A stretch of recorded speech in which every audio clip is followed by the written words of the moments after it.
In this video I will show you that the BMW M3 E46 market is bottomed out and if you are already too late to enter the market. What's up YouTube and welcome to a new video.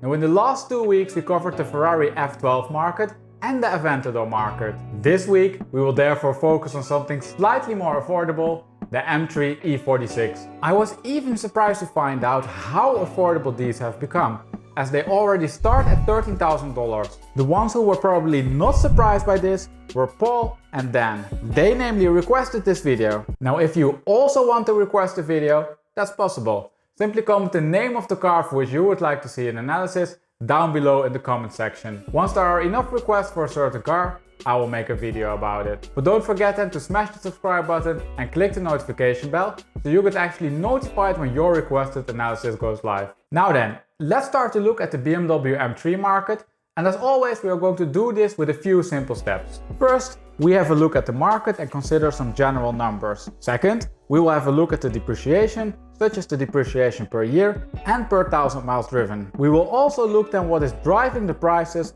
for this market. In the third step we will compare then the M3 market to some other car markets, and in the last step I will show you how the market developed over time and where the prices might be going. Now let's start with step number 1, and that means that the M3 market should be appearing on your screen now. You can see that we have the model year on the horizontal axis and the price on the vertical axis. Each car is represented by a dot, and you can also see that there are some black axes in the graph, and these axes show the median price point for each model year. Now let's run through some general numbers so we get an understanding of the market. At this moment there are 81 cars for sale, and an E46 M3 will cost you around $19,500, and that's not too bad for a thoroughbred M product. However, you're most likely to get one with 88,000 miles. It is also most likely then to be a black or a silver car, as these are the most popular colors. Red and blue are a lot more rare. Now looking at this market, you can already see that these cars don't depreciate anymore. But let's draw the depreciation curve in here to confirm. You can see now that we have the curve in blue and that this is completely flat. And it also means of course that these cars are not losing any value anymore. And that model year is not really important anymore for the price of a car. It therefore doesn't make a lot of sense to spend more time with this graph. Model year is not going to explain the price differences what you see. We therefore need to have a look at the miles versus price graph, and that graph should be appearing now on your screen. You can see that instead of model year, we have now the mileage on the price axis. You can also see that the depreciation curve is now sloping downwards. It is of course so that the higher mileage cars are cheaper than the low mileage cars. And on average, a car loses $141 per 1,000 miles driven. And this number is quite okay for a car in this price segment and for a car with this age. It's not bad and not really good. Now a few things are interesting about this graph. First, from around 80,000 miles onwards, it seems that there is a solid bottom in the market. These cars simply don't seem to sell under $10,000, irrespective of their mileage. Second, for each mileage point, and especially for the low mileage cars, there is some significant variation in the prices. A car with 60,000 miles can go for $16,000, but also for $40,000. So what is causing this huge price difference? Well, there are two factors important over here: the roof type and the transmission type. So let's split the market by those two elements and investigate what's going on. Those splits are now appearing on your screen, and let's start with the roof type. And what you can see here quite surprised me. We can see namely that in terms of depreciation, there's no difference between the coupes in orange and the convertibles in blue. But if we look at the price points, then we can see large differences. The coupes namely go for a premium of around $9,000, and in relative terms that means a premium of around 50%. And that's astonishing. I've never seen anything like that. So let's have a look at the transmission type and see if the differences there are also that large. You can see that the manuals are now displayed in blue and the automatics in orange. And you can see that in general, the manuals are more expensive than the automatic cars. The difference is however not as clear as in the previous graph where we compared the coupes to the convertibles. If you look for example to the higher mileage cars, then you can see that the manuals don't really go for a premium anymore. For the lower mileage cars though, there might be something going on. The blue line is namely clearly above the orange one. But there are then also only very few automatic cars for sale in this region.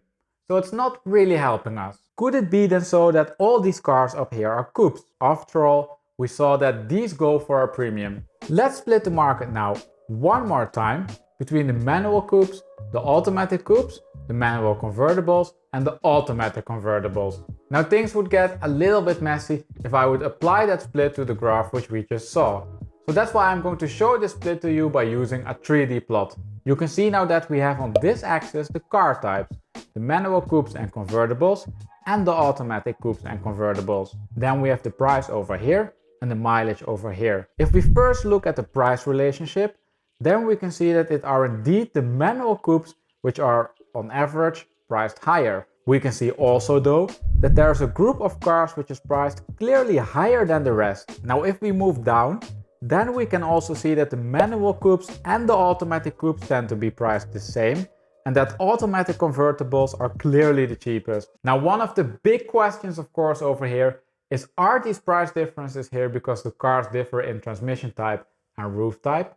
Or can the differences perhaps be explained by the difference in mileage? Let's turn the graph so we can see that. I realize that it is a bit tricky to see, but it are actually the manual convertibles which have on average the lowest mileage, followed by the manual coupes, the automatic convertibles and the automatic coupes. And this somehow makes sense when you look at the prices, but it is not a main price differentiator. It is then also a combination of several variables which sets the price. And when you run an analysis on this, then you will find that around 45% is set by the mileage and another 45% is set by the roof type. The transmission type accounts then again for 10% of the price differences. What is not included here though, but is important, is the maintenance history and the overall condition on the car. And these aspects are not included simply because they are very difficult to capture in the data. But they should of course not be forgotten, as we saw for example that there are some groups of cars which are clearly priced above the market. I do then also think that you are not surprised to find out that those cars tick all the boxes. Now before we move on to the future price development, let's first compare how this market actually relates to some other car markets. And we will do that with the graph appearing on your screen right now, but we will cover it rather quickly. Now before we continue, please remember to support the channel by smashing that like button. Thank you. You can see that we have the age of a car market on the horizontal axis and the relative average depreciation per year on the vertical axis. All of the car markets are identified with a different color. Now I realize that it is impossible to tell which car belongs to which color, but if you want to know more about that, then I recommend that you click on the pop-up banner over here. Now then, this point over here is the M3 E46 and you can see that it scores extremely good at a rate of 0%. The only cars coming close to this are the MX-5 and the V12 Vantage. Note though that this point for the V12 Vantage needs to be interpreted with some care, as the market for these cars is very small. Now when you compare the E46 M3 market to the trend and the rest of the market, then it is clear that the market is in quite a good position. But will it remain in this position in the future? That is of course the question what we want to see answered. So far we namely only had a look at the current market and we saw that it is completely bottomed out in terms of depreciation per year. But that of course does not mean that prices don't move.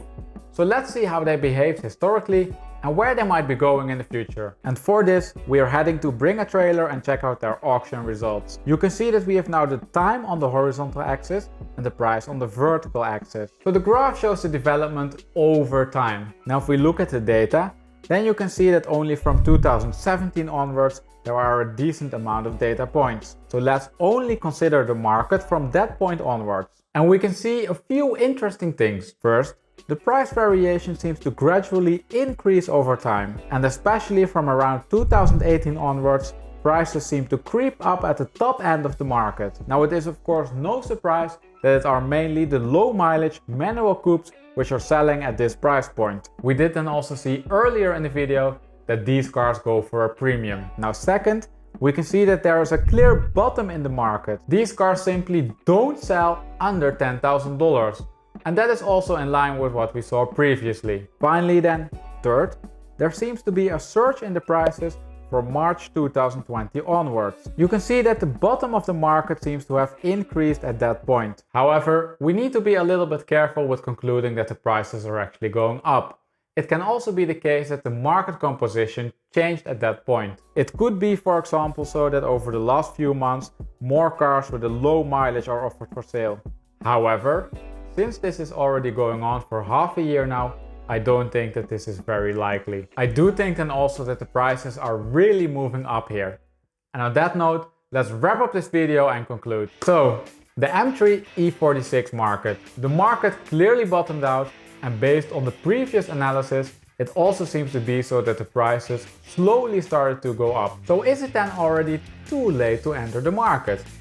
I don't think so. At least depending on what your main motives are for getting this car. We saw namely that there are still plenty of cars for sale in the $10,000 to $20,000 region, and also those are bottomed out. I do then also see this area as the sweet spot. If you're looking for a sporty car which is somewhat affordable and won't lose too much value, I think that this is the way to go. Prices are not even so far off from the MX-5 market, a market which also bottomed out. But I for sure would know which car I would pick if I had to choose between them. And with that, we arrived at the end of this video. Now, if you enjoyed this video, please remember to support the channel by smashing that like button. Also, don't forget that you can comment down below a car for which you would like to see an analysis. And if you do so, don't forget to subscribe and click the notification bell so you get notified when your requested analysis goes live. As always, a huge thank you for watching, and I hope to see you next week for a new video.